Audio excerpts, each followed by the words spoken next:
people can't understand because I've been a first responder. For me, I've spent sleepless nights. Now also it's very difficult to sleep at times, thinking that these girls have been raped multiple times.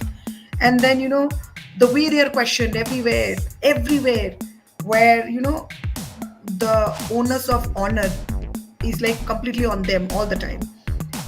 Once they are rescued, they are questioned. Once they are taken to law enforcement, they are questioned. Once they are presented in front of court, they are questioned. It is like she is trafficked, she is trafficked.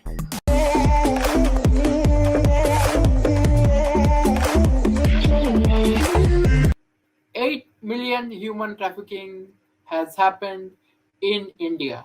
There are 8 million human trafficking victims. Why are we silent? Why have we turned a blind eye? You are an outsider, but still you are able to understand the human pain of this issue. So my next question to you is ki, what has been the greatest challenge in your quest to give these women, children, and others human dignity? What has been your biggest challenge? Like, one is obviously the challenges that have come from the physical space. But what are the mental challenges that you have to overcome? Yeah, always waiting, delay in the system, going to the courts, appearing for witness again and again, trying to get justice done, understanding why it is happening, why things are, despite so many organizations working, why it is not coming down, why it is just rising, and the whole, it is very difficult to process. Like, people can't understand because I've been a first responder. For me, I've spent sleepless nights. Now also it's very difficult to sleep at times, thinking that these girls have been raped multiple times. And then, the way they are questioned everywhere, where, the onus of honor is like completely on them all the time. Once they are rescued, they are questioned. Once they are taken to law enforcement, they are questioned. Once they are presented in front of court, they are questioned. It is like she is trafficked, she is trafficked. Whereas it should not be like, on the person, because that person was duped, lured.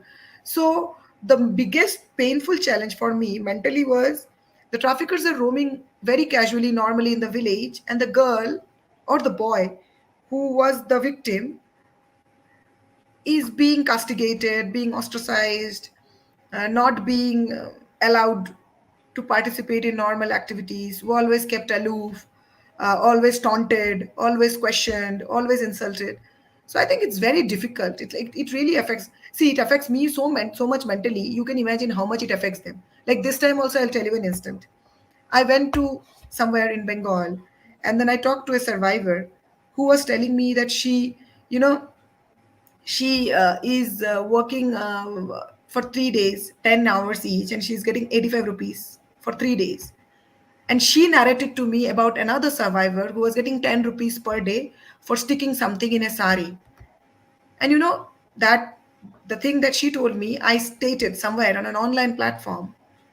And the way people were, trolling me, it broke my heart. Not because I was trolled, not because I was trolled, but the fact that people don't accept it. Why can't you just accept it? Things.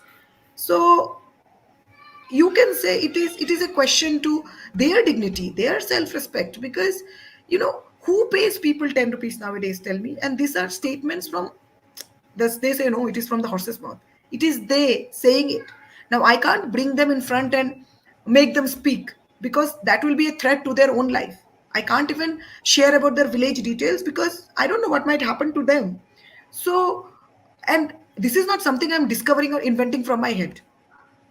These are real stories, case stories from the ground that people tell me. So it is absolutely mentally very traumatizing, because it is not about believing or trusting. It is also about people, those who have Lived no relation with. experience. Yeah. And it is about people, those who have no relation with the work do you do. They don't help you, they don't support you. It's okay. Sitting from their position of privilege, they are questioning you, they were abusing you. Like, so I don't know. This is something that is happening for a long time. You obviously gave a context regarding the market economics of shortage in North India, and that is to be fulfilled by the supply side that is in East and maybe Northeast Assam, and to some extent even Bangladesh. Please like, share, subscribe, and press the bell icon so that Dynt brings you interesting videos which you can watch and awaken your surroundings and yourself.